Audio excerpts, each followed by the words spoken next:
रायगड जिल्ह्यात 1.5 दिवसाच्या बाप्पांना आज निरोप दिला जातोय। विसर्जन ठिकाणी आरती करून नैवेद्य दाखवला जातो। ही कोकणातील परंपरा आहे। माणगाव तालुक्यातील गोरेगाव विष्णू तलाव येथील विसर्जनाचा आढावा घेतला आमचे प्रतिनिधी भारत गोरेगावकर यांनी।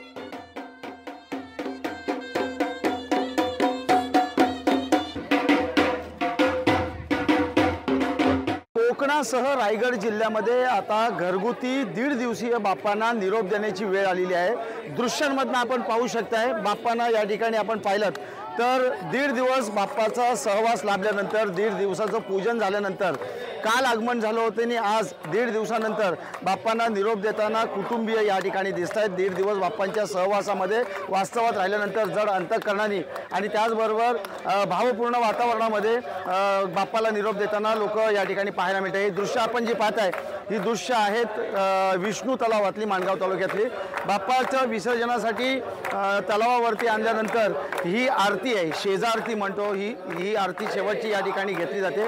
कोकणामध्ये ही परंपरा आहे की बाप्पाला निरोप देण्यापूर्वी बाप्पाची इथे आरती शेवटची केली जाते आणि त्यानंतर शिदोरी जी असते, अन्न असतो, तो प्रसाद या ठिकाणी दाखवला जातो आणि त्या प्रसादानंतर तलावामध्ये जिल्हा प्रशासनाच्या वतीने या विसर्जनाची अत्यंत चोख व्यवस्था केलेली आहे।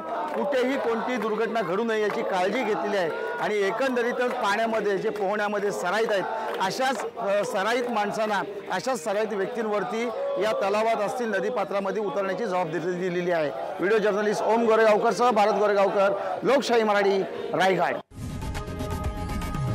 लोकशाही मराठी ऐका, पहा, जागरूक रहा।